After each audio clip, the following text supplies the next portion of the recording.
بسم اللہ الرحمن الرحیم۔ السلام علیکم۔ میں ہوں آپ کی اردو کی ٹیچر میم مصباح۔ بچوں، مجھے امید ہے آپ گھروں میں خیریت سے ہوں گے۔ بچوں، ہمارے کل کے لیکچر کا موضوع تھا الجبرا کا موجد خوارزمی۔ کل ہم نے اس کے مشکل الفاظ کے معنی سیکھے اور آپ اس سے متعارف ہوئے اس عظیم سائنسدان سے۔ بچوں، آج ہم اس کی بلند خوانی کرتے ہیں۔ آئیے بچوں، کتابیں کھولیں، صفحہ نمبر 7 کھولیں۔ الجبرا کا موجد خوارزمی، اس کی ہم بلند خوانی کریں۔ اگر آپ کے پاس کتاب نہیں ہے تو بچوں کوئی مسئلہ نہیں ہے، میں جہاں سے پڑھوں گی آپ نے میرے ساتھ ساتھ پڑھنا ہے۔ بچوں، میں چونکہ سارے سبق کی بلند خوانی نہیں کر سکتی تو اس کا حل یہی ہے کہ میں نے اس میں سے خاص پیراگراف اور خاص سطریں میں نے اس میں سے لی ہیں، خاص باتیں جس سے آپ کا آگاہ ہونا بہت ضروری ہے، تاکہ آپ کو سبق کی بھی اچھی طرح سمجھ آئے اور ساتھ آپ کو کی بلند خوانی بھی ہو جائے۔ آئیے بچوں، بلند خوانی شروع کرتے ہیں۔ خوارزمی ایک غریب خاندان کے فرد تھے۔ میرے ساتھ پڑھیں۔ خوارزمی ایک غریب خاندان کے فرد تھے جنہیں کوئی نہیں جانتا تھا۔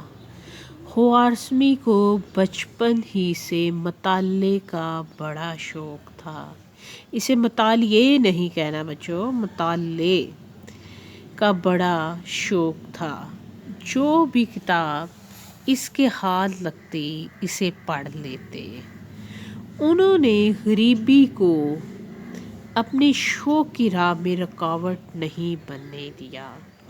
وہ ہر وقت علم اور تحقیق میں مصروف رہتے تھے۔ خوارزمی کا مطالعے کا شوق انہیں بغداد لے گیا اور وہ اپنے وقت کے سب سے بڑے ادارے بیت الحکمت کا رکن دیا اور اپنے وقت کا بنا دیا۔ یہاں پہ بنا نہیں لکھا ہوا، اور انہیں اپنے وقت کا سب سے بڑے ادارے بیت الحکمت کا رکن بنا دیا۔ جی بچوں، دیکھیں اس پیراگراف میں کیا ہے۔ خوارزمی کے علم کے بارے میں بات ہے کہ اس کا لگاؤ علم کے ساتھ کس حد تک تھا۔ اس کے علاوہ یہ شوق جو ہے انہیں بغداد لے گیا اور بغداد کا جو سب سے بڑا ادارہ تھا بیت الحکمت، علم اور تحقیق کے شوق کی وجہ سے وہ اس کے رکن بنے۔ یہ اگلا پیراگراف میں، اس اگلے پیراگراف میں تفصیل ہے کہ وہ کیسے رکن بنے۔ رکن، کل آپ نے رکنیت پڑھا تھا جس کا معنی تھا رکن۔ جی بچوں، یہ کیا لفظ ہے؟ فرد۔ خوارزمی، بچپن، رکاوٹ، تحقیق کا بھی معنی کل آپ نے پڑھا تھا، کس چیز کی سچائی جاننا، حقیقت جاننا۔